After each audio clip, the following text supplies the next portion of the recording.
Hey there. Subscribe to my channel and also press this bell icon so you can get latest video notifications. And this is absolutely free. With listening, right? They focus on words, individual words, and try and translate them. That's not good, right? Because this is the secret. Words change in context. When you put two words together, the sound changes. And so if you're listening for individual sounds, you're not listening for the right thing, right? Take the word, or take this phrase, right? Good day, good day. It sounds like one sound, right? Good day. But it's two words, good day. But we don't say good day, good day, good day. No, we say good day, good day. We drop the D. So we drop sounds. We drop vowels and consonants when words come together, right? For example, excuse me. We don't say that. We say excuse me, excuse me. The ek disappears. We drop it. Excuse me. Shwi go. Shwi go. Shwi is actually shall we. The al we drop.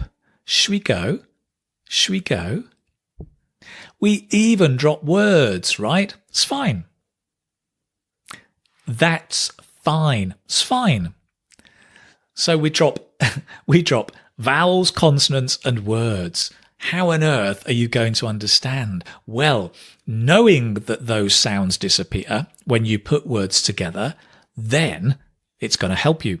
Let's look at another thing that happens when you put words together. We link sounds, right? Have a goes together. Have a, right? Have a good day. Have a good day. You see? Sometimes when we link words, we actually add another sound that you don't write. Okay? Go and is goan. Go. There's a w. We add a w. How mad is that? Go and goan. Go and the D drops. So just to confuse you, we add a w and we drop the d. Go and see. Go and see. Go and have a good day. Go and have a good day. Get it? Put that all together, right? Shwi go and have a good day? Should we go and have a good day? That was the phrase at the beginning. So we've got all these things. We add sounds, we link things, we drop things. Boom. Not only that, right? We also stress certain words. We reduce some words. We add intonation. We add rhythm. All of these things, and tone, not forgetting. So it makes it more difficult. So knowing all of this can help us listen and understand better. I'm going to show you all of these in a bit more detail. We're going to practice them so you can develop your listening skills. Just a small note, I'm not encouraging you to speak like this yet. This is a higher level of speaking, and if you can, fantastic. But our focus today is on listening and being able to recognize and notice these sounds. So as you start listening more and more, you become aware of them and you understand the sounds rather than focusing on those individual words and translating. Right, so let's get going.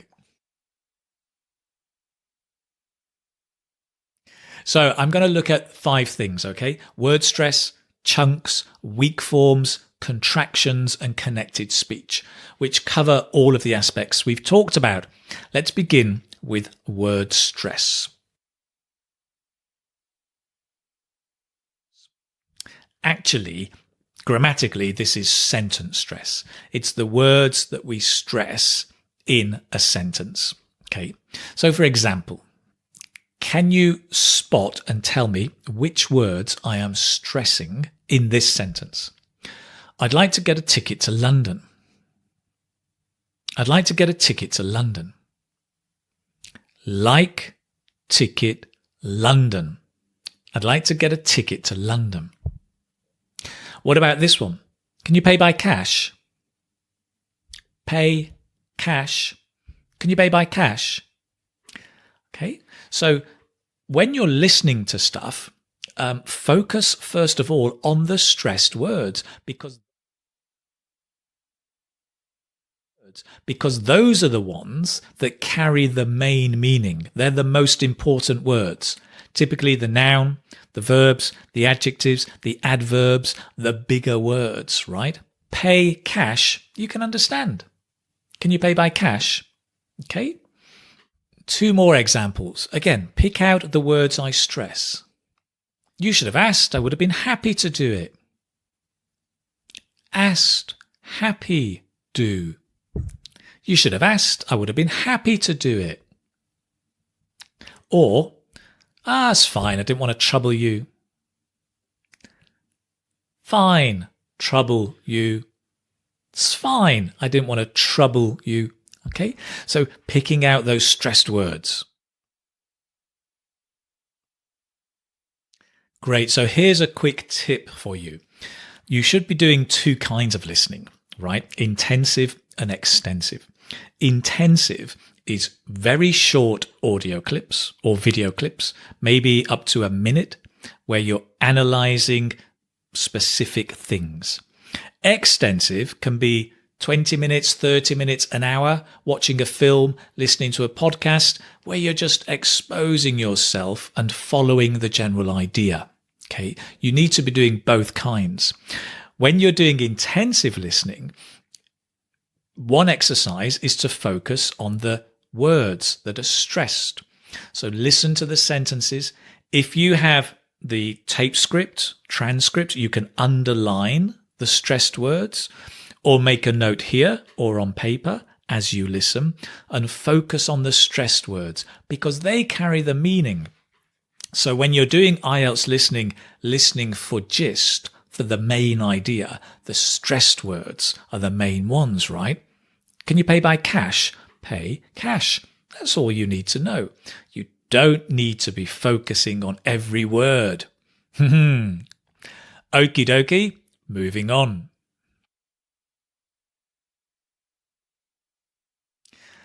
Secondly, chunks. Chunks are really important, right? You remember at the beginning of the video, I said, good day, good day, good day, have a good day, right? Have a good day is a chunk. It's a piece of language where we take the sound of that language and we focus on the sound. Have a good day. Right? I don't know how many words that is. Have a good day. It's actually 4. But what's in my head is the sound. Have a good day. And you'll notice most grammatical forms are really chunks, right? I'd like to. I'd like to. I'd like to get a ticket to London. I'd like to. You can actually practice with me. I'd like to. I'd like to. And really, right, close your ears. Close your eyes and really listen to the sound. I'd like to. I'd like to. That's what you need to get. The same with I should have. I should have. I should have called before coming. Right? I would have. The same. I would have. So listen to those sounds. Can you help? Can you come? Can you give me? Can you? Right? Get the sound, okay? Others, very common, I want to. I didn't want to. I didn't want to. Notice here, I didn't. The t, oh, I dropped it. Drop the t. I didn't want to. Want to, want to. I drop the T. Oh, you've got the D here, the T here. I didn't want to. I didn't want to. Try. I didn't want to. I didn't want to go. I didn't want to come. So start training your ear to pick out these sounds or these chunks, right? The secret is chunks. Most idiomatic expressions are chunks, right? It's a piece of cake. I don't know how many words that is. It is a piece of cake, but it's just one sound. It's a piece of cake. It's a piece of cake. It's a piece of cake. It doesn't matter, right? Notice again, it doesn't, the t drops. It doesn't matter. It doesn't matter. So your grammatical structures and your idiomatic expressions are mostly chunks, and this is what you need to be listening for. Excellent. Moving on. By the way, if you want to practice more and more chunks, go and check out the Fluency Gym on the website. The link's below. There's lots of chunks there, lots of IELTS questions and answers, and they're done by chunks, and you can just practice listening and speaking. How good is that?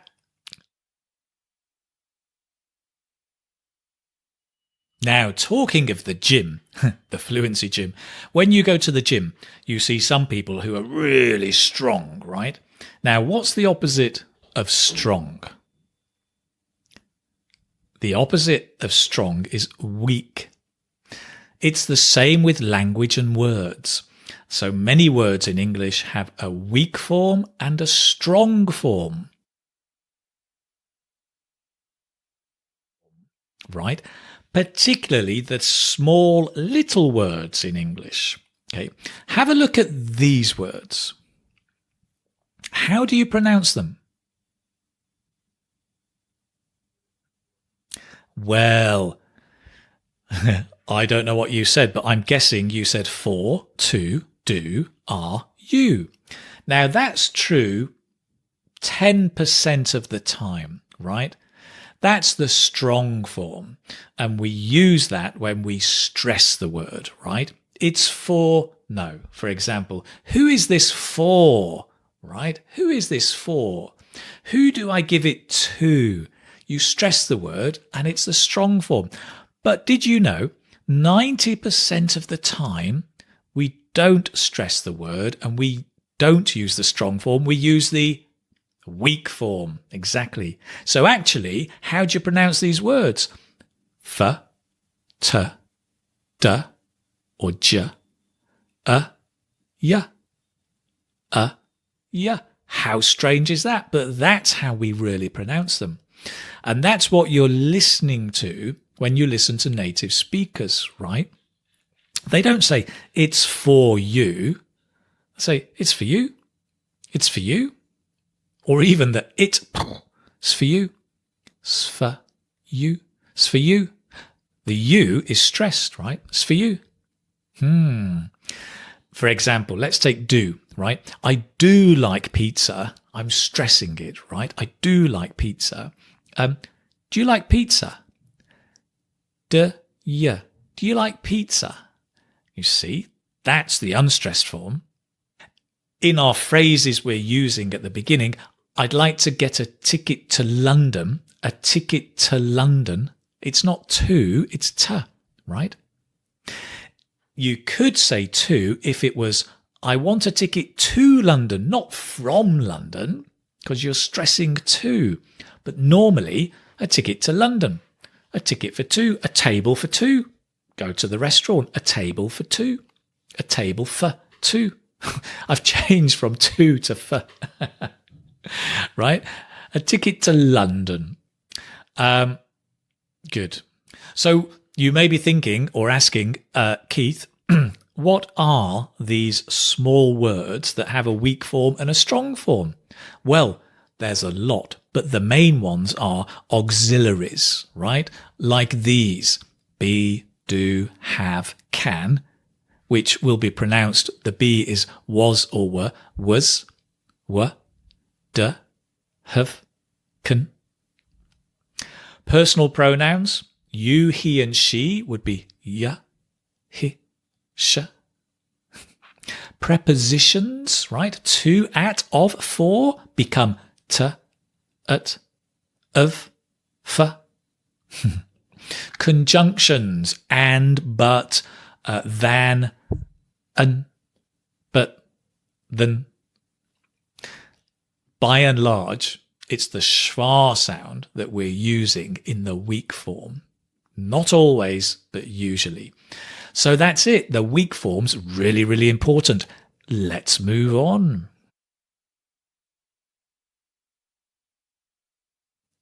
Next, I'm going to mention contractions, right? Contract is to reduce. Contractions are where, for example, instead of saying I will, we say I'll. I am, I'm. In spoken English, we normally use contractions. In written English, especially academic English, we don't. But when you're speaking and listening to people in conversations, on films, you will be listening for these contractions. So you'll have I'll, I'd, instead of I would. Should have, I should have, instead of I should have. I would have, instead of I would have. I'd have, right? I would have or I'd have told you, for example. In our examples, we had I'd like to get a ticket to London, or I should have called before coming. We also had you should have asked. I would have been happy to do it. You should have asked. I would have been happy to do it. Or it's fine. It's fine. Drop your T. Drop your it. It's fine. Let's move on. And now number 5, connected speech. And this is the biggie. This is the big one that makes listening really difficult. But once you get this, your listening skills are just gonna rocket.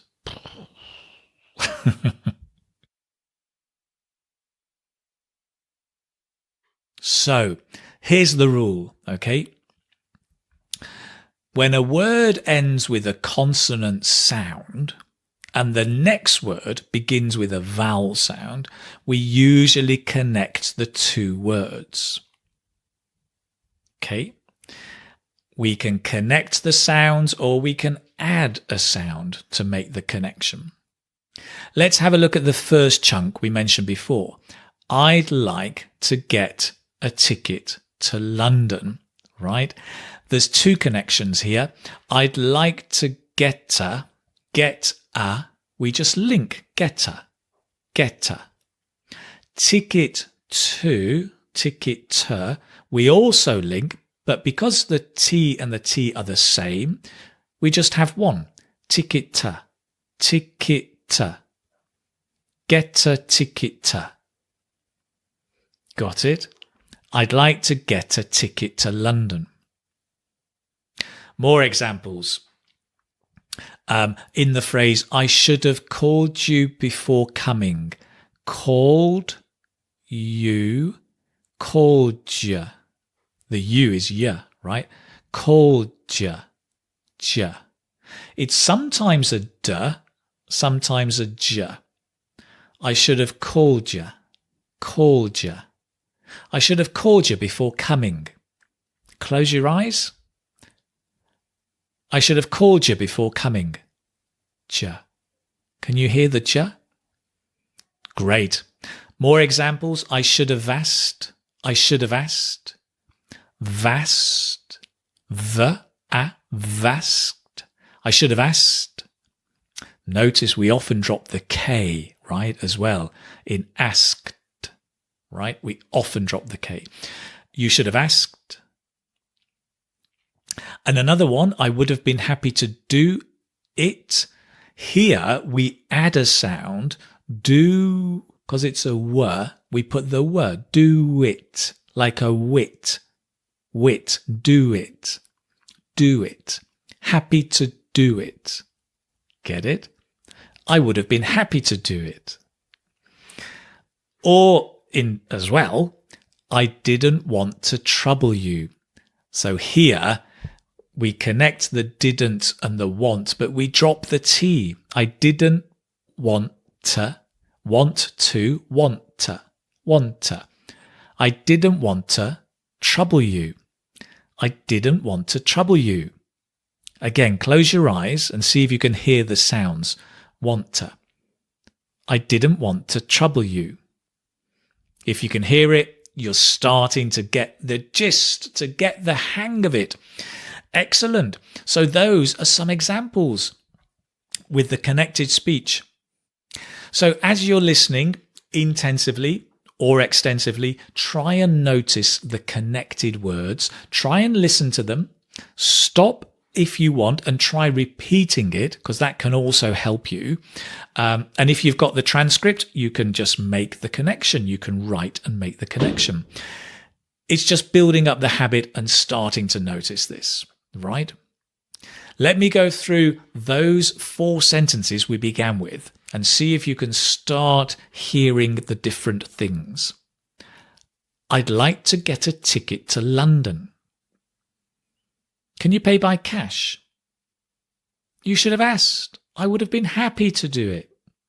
It's fine. I didn't want to trouble you. Right. Excellent. Hopefully you're starting to notice. What would be great would be to go back and listen again. Make a note of all of these features. They're in there. They're in English every day. And all of this will help you understand native speakers much, much better. And it's the key to your success in the IELTS listening, right? So, as I began, should we go and have a good day? Shall we go? Let's go and have a good day. Just before you go, though, I hope all of this helps. If you want more practice or subscribe now and press the bell icon. Never miss an update.